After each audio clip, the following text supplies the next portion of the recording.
Hello, my name is Dr. Maria Ilyakova. I'm a bariatric surgeon at the Mercy Iowa City Metabolic and Bariatric Surgery program. I'd like to welcome you to our program for considering weight loss and weight maintenance through surgery. You may have tried to lose weight in other ways in the past through diet and exercise, or even taking medications for weight loss.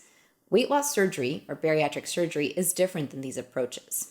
When people who have excess weight or extra weight try to lose weight with diet and exercise alone, or even with medications, over 95% of people will regain weight. That means that only 1 in 20 people who have excess weight and are trying either diet, exercise, or medications, or any combination of that will actually have any success.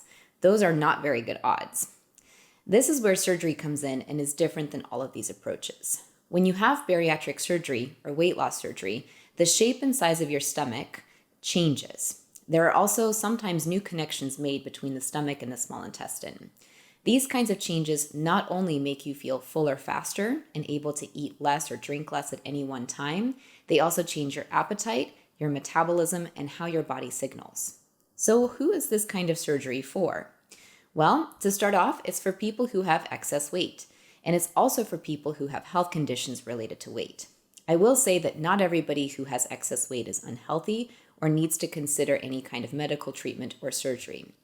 For those people who do have a BMI of over 40, and a BMI, by the way, is a measure of height and weight for a person, a BMI over 40 can qualify you to have weight loss surgery.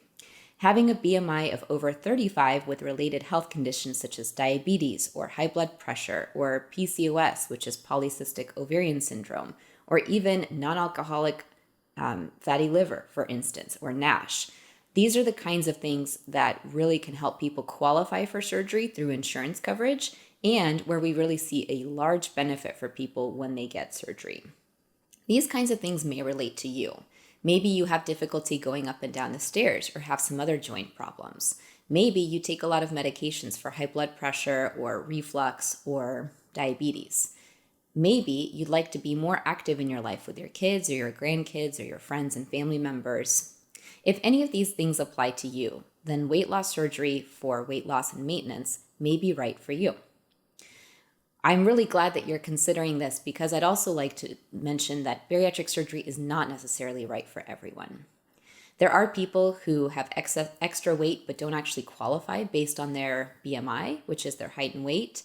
Maybe you don't have any related medical conditions and your weight is actually too low to qualify.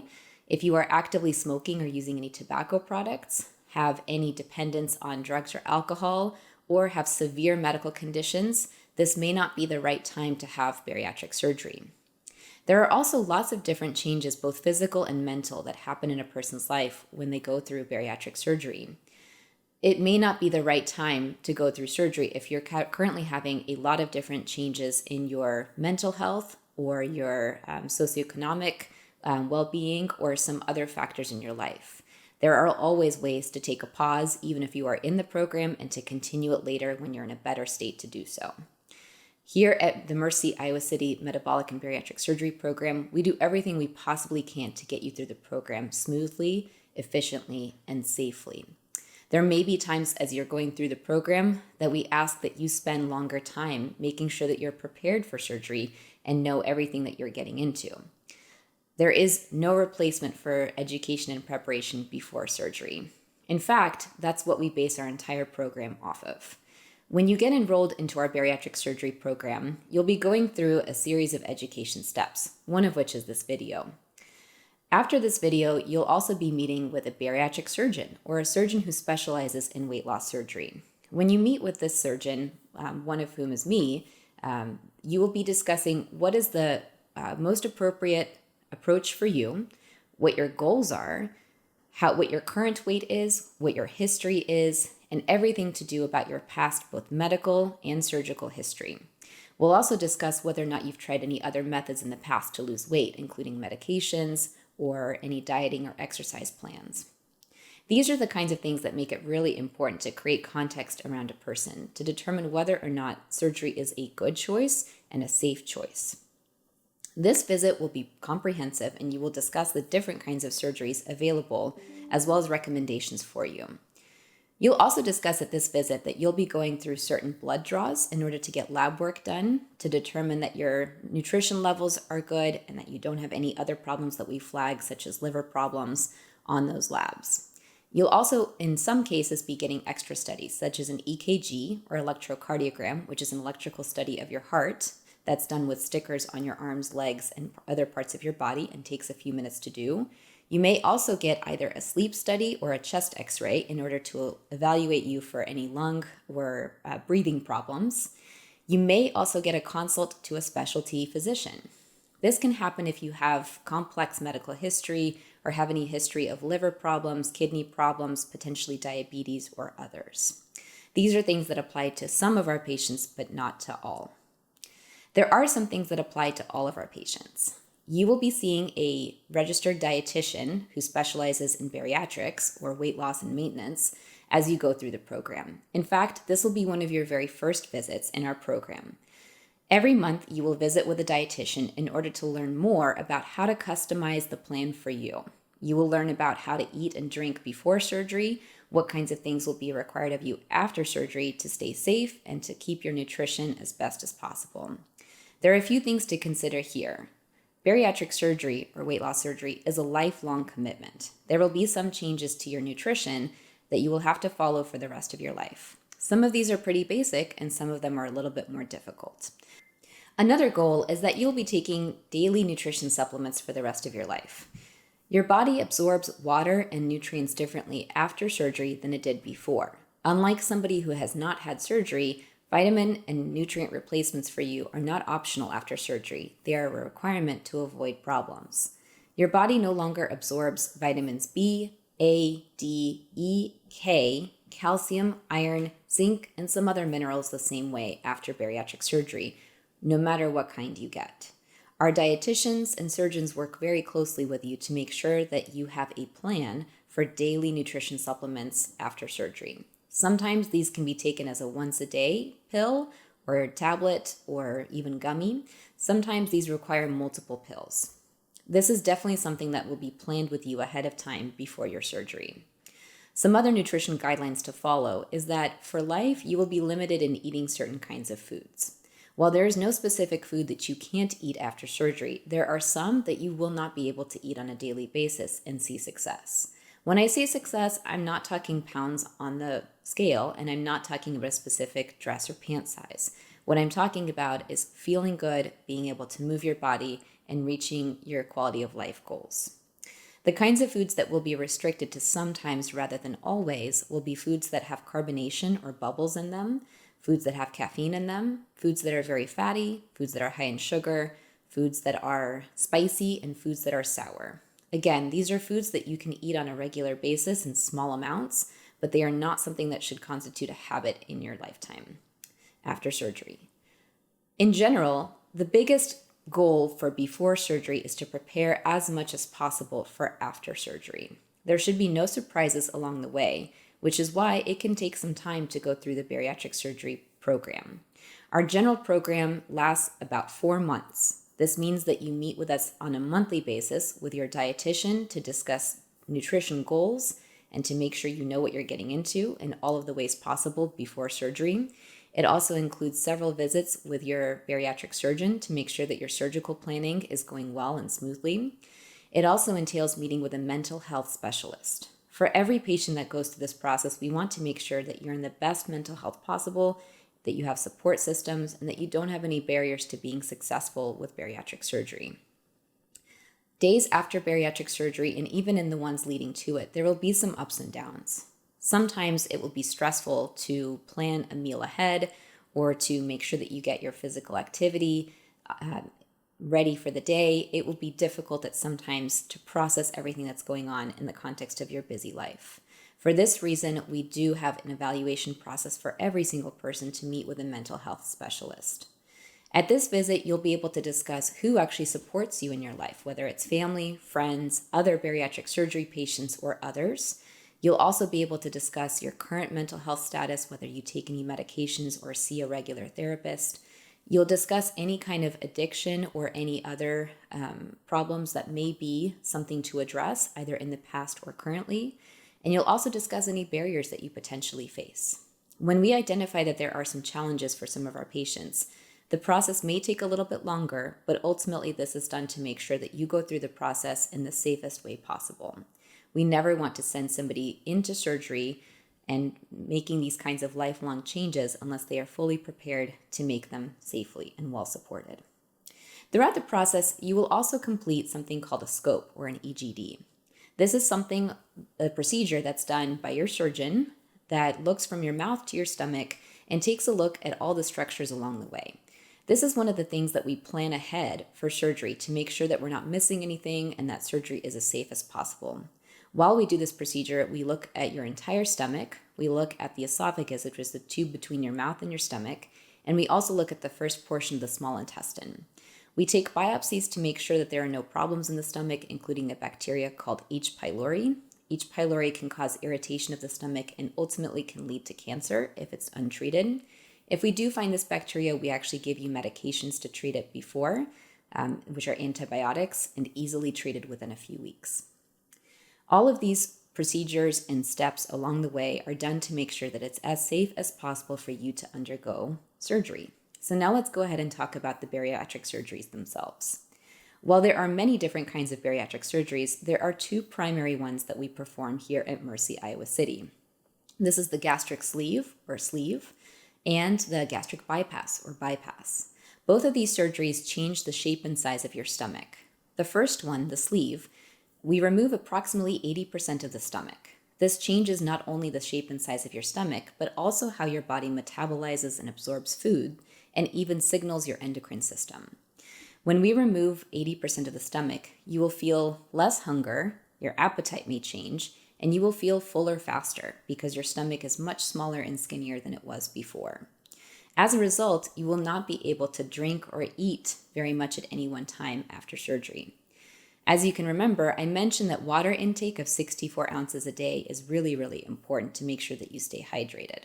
Unlike a person who has not had surgery, it will be difficult for you to ever chug any amount of water or to be able to catch up by drinking a bottle of water if you are not drinking very much earlier in the day. This is a big change for some people, so I definitely recommend that you start practicing as soon as possible, drinking small sips of water all the time throughout the day.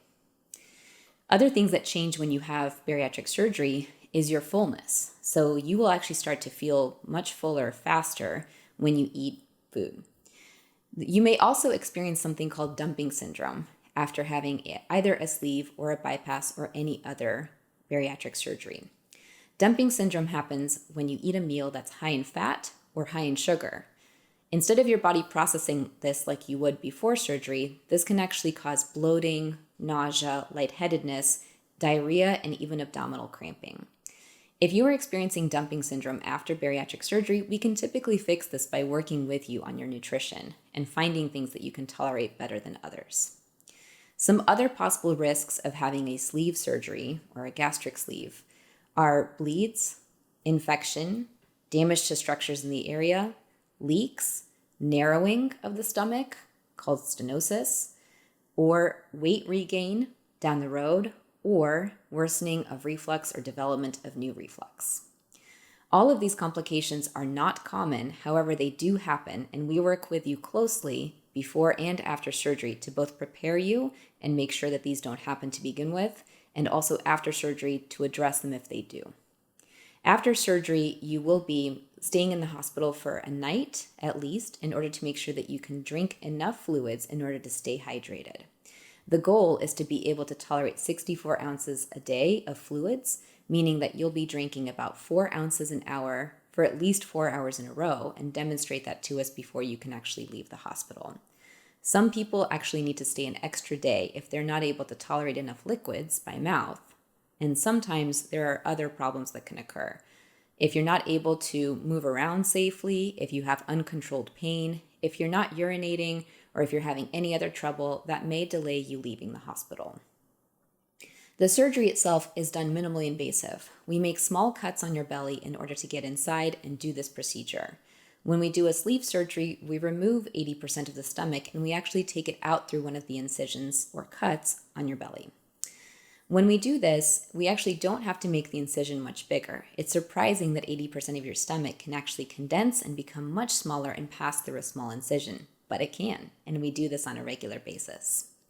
Afterwards, we put glue on top of your incisions. When it dries, it's waterproof and you can actually shower after surgery. We do want you moving the very same day of surgery. This is surprising to some people, but I pretty much make it a requirement for people to walk around even the day that they have surgery. This is a way to reduce the risk of blood clots and pneumonia, other heart and lung problems, and in general, make sure that your muscles are in good shape for your recovery after surgery. After surgery, there's a couple of things that I ask you to do. I don't want you lifting anything heavy, meaning anything over 20 pounds for a month. And this is to make sure that your incisions heal well, you don't develop a hernia, and that you are as safe as possible in that month after surgery. You will also have surgical glue on your incisions that's waterproof, so you can shower after surgery, but I ask that you don't submerge your wounds underwater. So no pools, hot tubs, baths, or anything like that for a month after surgery as well.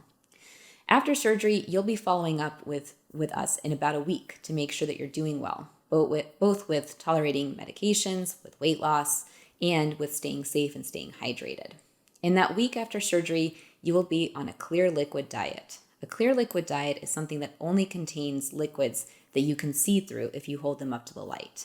This includes things like Jell-O, broth, water, clear juice, and even clear protein drinks and popsicles. There are many, many different products out there on the market, and I highly recommend that you prepare ahead of time between yourself and the dietitian to discuss what things work for you and to trial things out before you actually have your surgery. With a sleeve, I specifically mentioned that there were some risks, including the development or worsening of reflux and weight regain. With reflux, one of the reasons why we actually do the scope or the EGD before surgery is to make sure that you don't have any problems that contribute to reflux. Some people have an opening between their chest and their abdomen called a hiatal hernia, which means an opening that's a bit too big in the diaphragm as the tube between your mouth and your stomach, the esophagus, and the stomach connect to each other. If that opening is too big, then you can develop reflux symptoms as a result. If we identify something like that at the time of the scope, there's a good chance that we will be repairing that hiatal hernia at the time of surgery. So there certainly are things that we can do to lower the risk of you developing reflux after surgery. In some people, actually losing weight in and of itself can help you to also manage reflux symptoms. So this is definitely a risk-benefit analysis, and there's no one-size-fits-all approach for every patient. You will discuss with your surgeon specifically what is the plan for you, why, and what the risks involved are. In some cases, if reflux is bad enough, a sleeve may not be the best approach, and you may actually need a gastric bypass, which we'll talk about next. I had also mentioned weight gain as a potential outcome of surgery.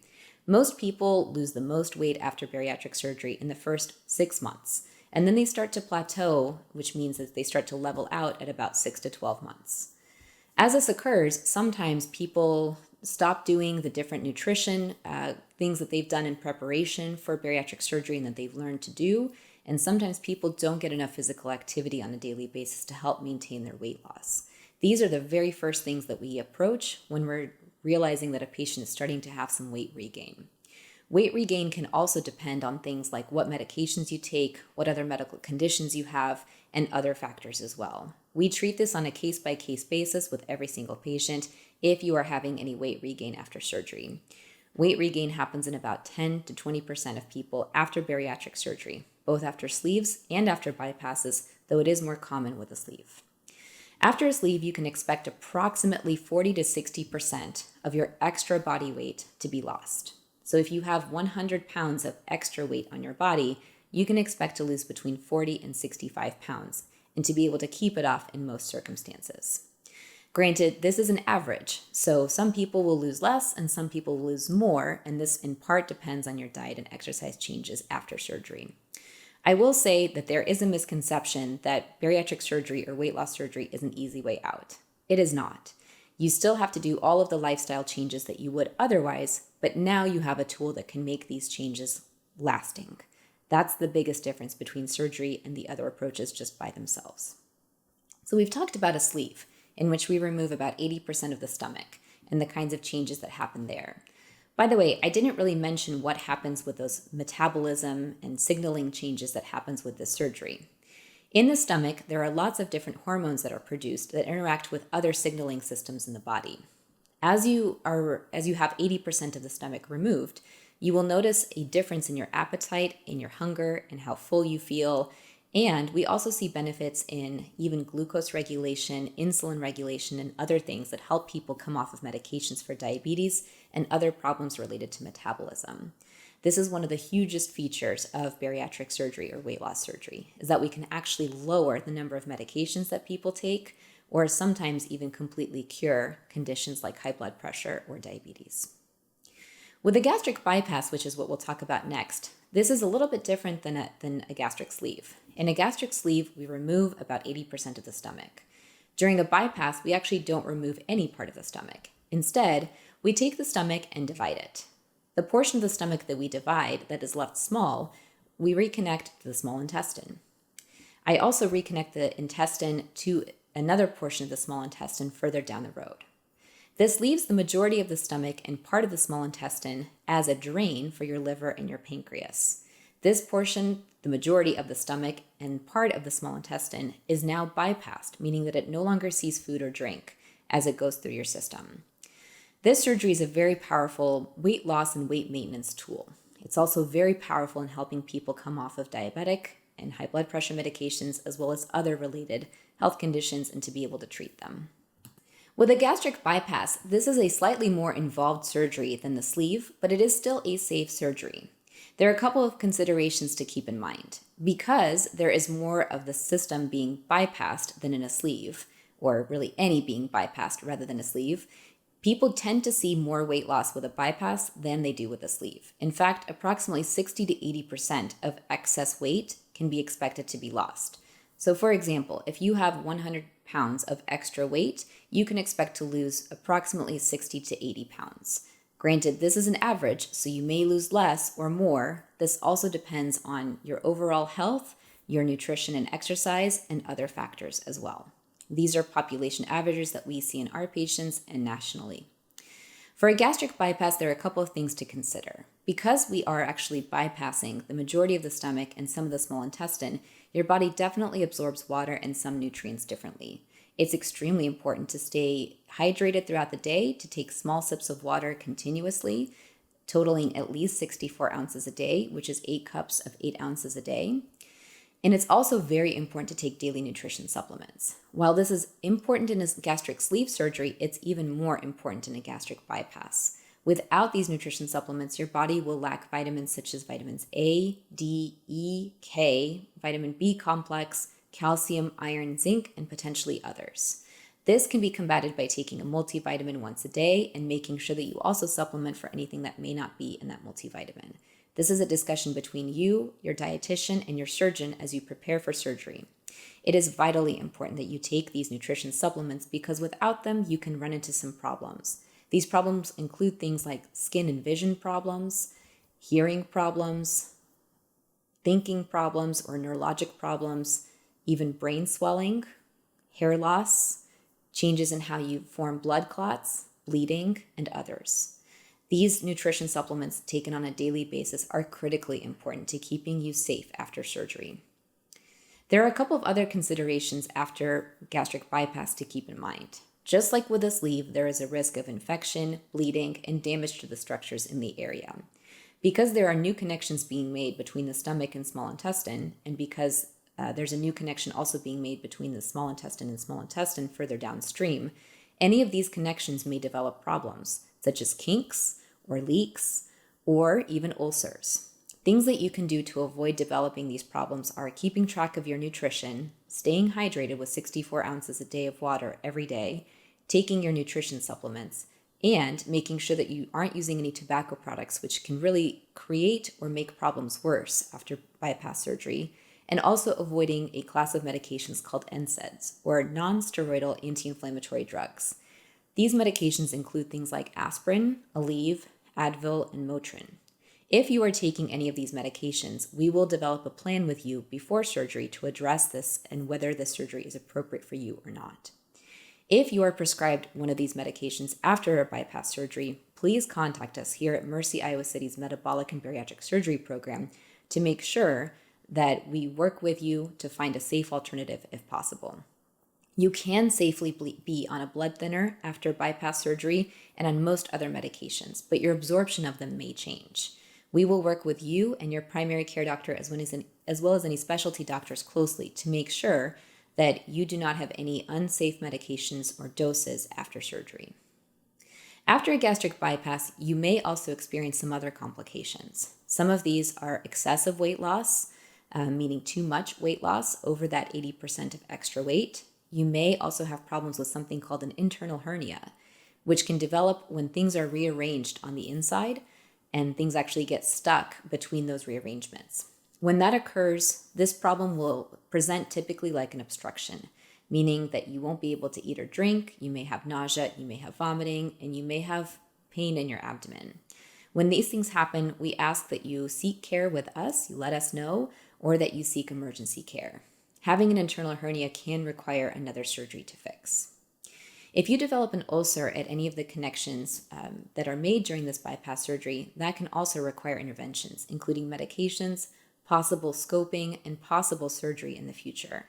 We do everything in our power to keep you safe throughout this process and to work with you after surgery to make sure that everything is going well for you and that we address any problems if they present. It is uncommon to regain weight after a bypass surgery, but it is extremely important to use nutrition and exercise to maintain your weight. We've talked about exercise quite a bit, but we haven't actually pinned down exact numbers here. The important thing to recognize is that you're building habits for the rest of your life. Nobody is perfect, and nobody will be able to eat perfectly or exercise perfectly every day for the rest of their life. But I do ask that you develop some healthy defaults. With physical exercise or physical activity, it really doesn't matter what you do, it matters that you do it.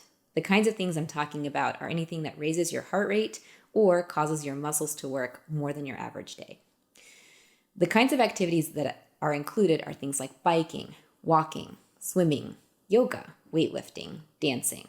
I say even videos on YouTube or TikTok or anywhere else, whether they're free or paid, are a great way to get active. It's important to be active for at least 30 minutes a day.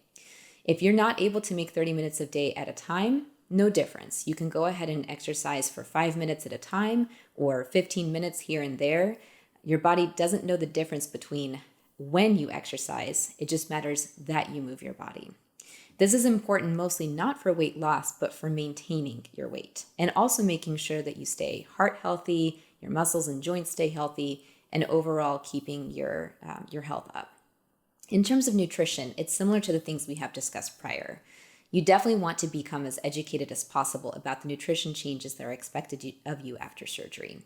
It's important that you focus on protein after surgery, but at the same time, we definitely want you eating carbohydrates and fats as well. You will work extensively with our bariatric dietitians throughout this program to learn what's the best plan for you and what is sustainable. Our overall goal at the Mercy Iowa City Metabolic and Bariatric Surgery program is not just to help you lose weight, but also to help you maintain it for a lifetime. Our biggest goal for you is whatever goals you have for you. Many people say that they want to play more with their kids or grandkids, that they want to live longer, that they want to get off of medications, and that they want to live a freer or fuller life. These are things that we can definitely help you achieve. However, it is hard work on your part too. We honor and respect that, and we'll do everything in our power to support you throughout this process. We're so excited that you're with us, and we're really looking forward to helping you along the way. At the Mercy Iowa City Metabolic and Bariatric Surgery program, we have a set path for each patient to go through. This path, on average, takes 4 months from your initial visit to the date of your surgery. This can vary by the insurance carrier that you have, as well as how you progress through the program. We always want to make sure that you are as prepared and supported as possible to go through surgery safely and to be successful for life afterwards. Your initial steps will be to watch this video as well as the rest of our instructional videos prior to even going to your initial visit. At your initial visit at the bariatric surgery clinic, you will visit with a bariatric surgeon, such as myself. During this discussion, you will talk about your own history and then plan out the surgery that is most appropriate for you. You will also meet with a dietitian. In fact, you'll be meeting with a bariatric dietitian once a month when you enter the program. This is to learn as much as possible about you and to customize the bariatric path for you. There will be changes that you experience both before and after surgery in your nutrition, and these are all things that you will cover in your monthly visits with a dietitian. At the final visit before your surgery, we will complete your permission slip for surgery or your consent. We will also make sure that you understand everything going into surgery with expectations as well as what not to expect. We'll also discuss all of the final nutrition planning to make sure that you are safe and prepared for surgery. Throughout the process before surgery, you will also complete a blood draw, including labs that check levels of things like hemoglobin and your white cell count, as well as your nutrition labs. And for women who are of childbearing age, we do check a pregnancy test. For those who have any kinds of cardiac problems or reach certain thresholds with their medical conditions, we also check an EKG or an electrocardiogram, which is an electrical study of the heart that is non-invasive. If we identify any problems on this, we may refer you to a cardiologist or obtain an echocardiogram, which is an ultrasound of the heart. For some patients, we also complete a sleep study or discuss their findings with their current sleep doctor.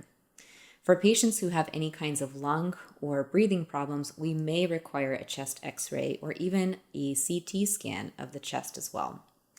For those who have special medical conditions, such as problems with their kidneys or liver, poorly controlled diabetes, or any other medical conditions, we may ask that you either see a specialty doctor or have a discussion with a specialty doctor you already have prior to surgery. If all of these steps check out before surgery, at your final visit, we will also submit all of the paperwork that we have to your insurance company for authorization for surgery. We will set a time and a date and make sure that you are prepared for surgery. On the date of surgery, you will come and have surgery, and typically surgeries take less than a few hours to complete. You will stay with us for the night of your surgery to make sure that everything goes well with your drinking, you being able to get up and move around, you being able to void, being able to control pain and have no other problems. Most patients are able to go home the next day. If you're unable to drink enough or having any other problems, you may stay longer. This is dependent on you and your surgeon's decision at that time. After surgery, we follow you very closely for the first year to make sure that you're not having any problems with your nutrition, that you're not having any problems or complications from the surgery itself, and that you're progressing well with your weight changes as well as the management of your medical conditions. We will meet with you 1 week after surgery, then 1 month, 3 months, and 6 months after surgery, and ultimately once a year after your surgery. We also complete blood draws for lab checks at 6 months as well as once a year. We try to coordinate this with your primary care doctor so that you're not getting multiple blood draws every year. We work with you very closely to make sure that you're not having any problems after surgery and that you're reaching your goals. This is the Mercy Iowa City Metabolic and Bariatric Surgery program's schedule for our patients.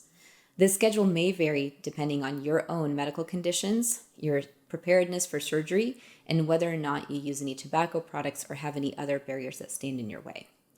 Should you have any barriers that stand in your way, we will work with you as hard as possible to make sure that surgery becomes a safe and viable option for you. If you have any questions, please don't hesitate to ask us along the way. We're your partner in reaching your goals.